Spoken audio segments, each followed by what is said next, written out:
First and foremost, how does the Catholic Church say the world began versus how does science say the world began? For starters, there are two creation accounts in the Catholic religion. The Catholic Church considers them to be myths. Myths are stories that require the reader to interpret the message behind it. The first creation account is when God spent 6 days creating parts of our world and then he rested on the seventh. The second creation account is the story of Adam and Eve. This is when God gave Adam animals and a garden, and then Eve was created from Adam's rib. Eve was then tempted by a serpent to eat a fruit in hopes that it would make her as powerful as God. Adam also took a bite of the fruit, and they both became ashamed and hid from their God. One theory of science for how the world became is quite different. Science's theory is called the Big Bang Theory. The Big Bang Theory states that the universe started with what scientists call a small singularity. And over the span of 13.8 billion years, it inflated to the immensity it is today. Although these perspectives are different, the Big Bang Theory does not account for how a small singularity came to be. This is where God comes in. God created an ordered world on purpose. 6 days may not necessarily mean the typical 24-hour day. Adam and Eve could have been cells. There is a world of possibility that we will explore in this video.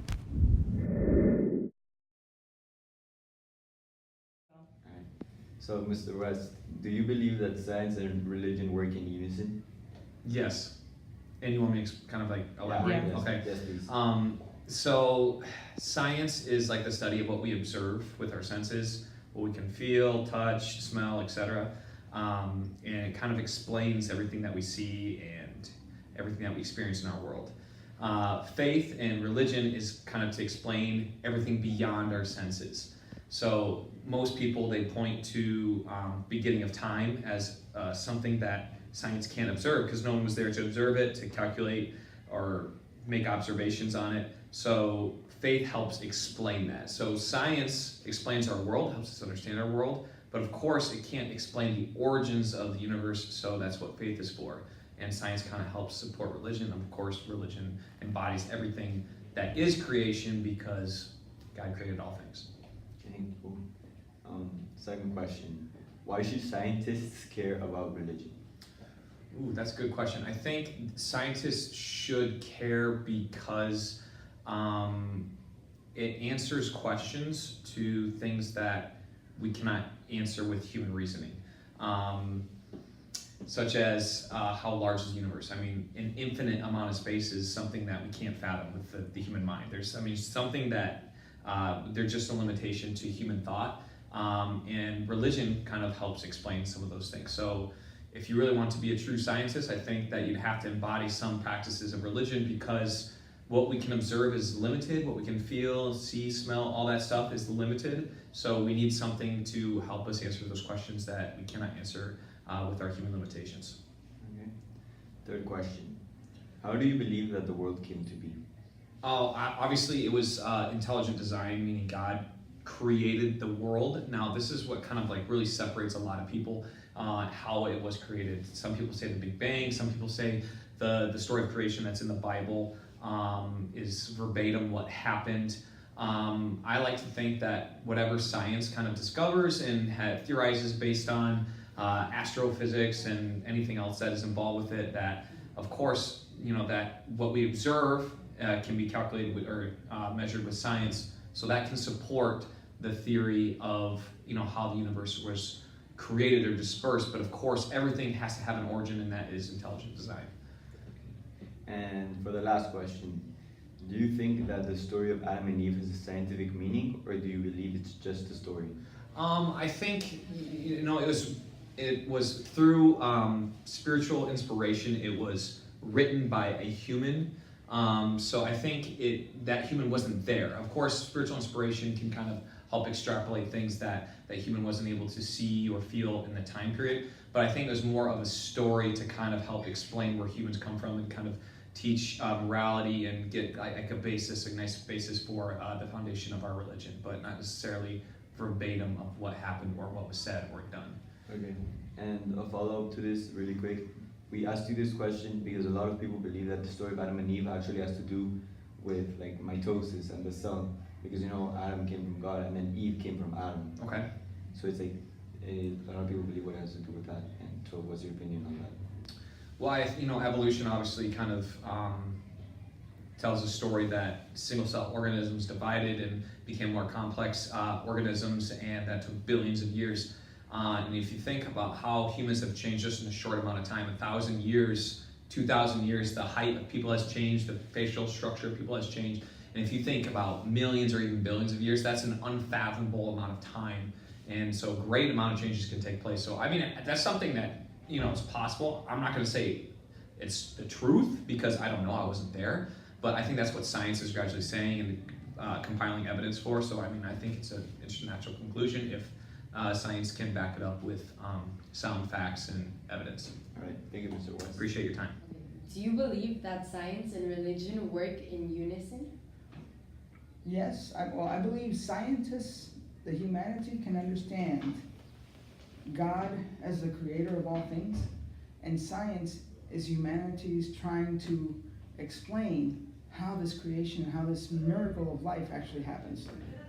I mean, and whether it's the Big Bang or anything, I think in the end we still don't know how it happens. We can explain different parts of it, but not the whole.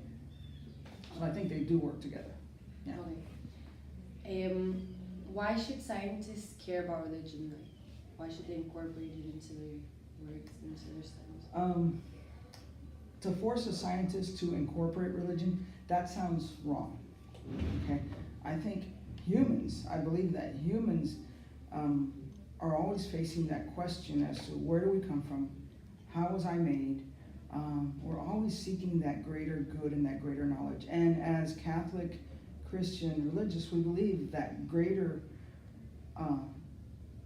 source of being is what we call God. And we understand him as God, Father, Son, and Holy Spirit.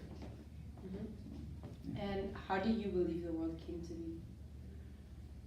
I believe that, and again, being a Christian, Catholic, religious, I believe that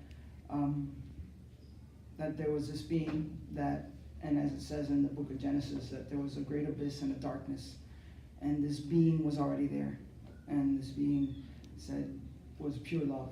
And since love could not be by itself, because love is not about loving myself, it's about loving others, and it wants to grow, this being created something to love even more as itself, as himself. So, the Big Bang Theory sounds like a good theory, but it is a theory. We have no way of knowing the absolute truth. Mm-hmm. Whether it's the Big Bang and when God decided, maybe that's when the Big Bang happened. Then we're all made of all those particles at the moment of implosion. That's feasible, very feasible. Mm-hmm. Evolution, we don't know when man came to consciousness. They're all theories, and none of them are absolute, but they're feasible. And I think God really, 1,000 years to God, a day to is like a day. 1,000 years to us is like a day to God. So whether it took 15 billion years or it happened all of a sudden 10,000 years ago, in the end is who made us and why did he make us? And last question, do you think that the story of Adam and Eve has a scientific meaning behind it, or do you think it's just a theological story? I think it's a mythical story. It's not scientific. It's myth that it tends to explain, it's humans trying to explain how we became so engulfed in war and sin, and it's sort of explaining human nature with Adam and Eve. We have everything we need in this creation. God has given us everything. There really is enough food and water in the world for every living being. But some decide to abuse the power, and so there is not enough. So the story of Adam and Eve is God gave us, as long as we're in a relationship with God, we understand good and evil. But once we start defining what is good to ourselves and say, well, maybe it's not so bad to do this, that's the fruit of the tree. So it's trying to explain how we came to be where we are. Because the way in society today, everybody's right. It's all relative. And that's what Adam and Eve, that's what the original sin really is saying. Is like, it's right to do this, and it's good because I like this, and it's good for me. And we can twist things around in our head. The tree of the knowledge of good and evil. That's the tree that God said, do not eat of this tree. Because the knowledge of good and evil means we humans can decide what's good and what's evil. But the only thing that's good, as we understand as Christians, is God.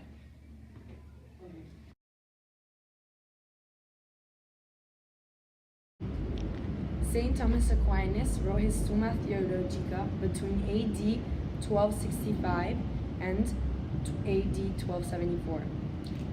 In his Summa Theologica, he addresses questions that both believers and non-believers have about God's existence. He has 5 proofs for God's existence. The first one is the argument from motion. This argument states that an object in motion must have been moved by an unbalanced force. So therefore, there must have been a first mover that caused this chain of reaction that created the world. This first mover is God. This argument also compares to Newton's first law of motion, which states that an object in rest will remain at rest until acted on by an unbalanced force. His second argument is argument from efficient cause. Nothing can create itself out of nothing. Something must have a cause for something to exist. Without God being the first cause, there would be nothing. Then his third argument is the argument from necessary being. Nothing can come from nothing. This means that something must exist at all times, and that is God. His fourth argument is argument from gradation. The great chain of being. There is always a measure of different degrees of goodness. Therefore, there must be a being of the highest form of good. God is a perfect being. Then his last argument is argument from design. Divine intelligence must come from a divine designer in order to explain all the complexity of the universe. Every particular arrangement of things with a specific goal and purpose were set there by God. Science can be defined as a person's attempt to gain an understanding of the natural world. It is focused on facts and evidence. According to St. John of the Cross, faith is supernatural means to achieve union of the understanding of God. Therefore, faith cannot be proven through facts and evidence. However, science and faith both search to understand the world. Science answers the questions of how, and faith answers the questions of why. Different people have different interpretations, but that is only natural. It is absurd to completely ignore our spiritual nature, just as it is absurd to stop searching for answers through science.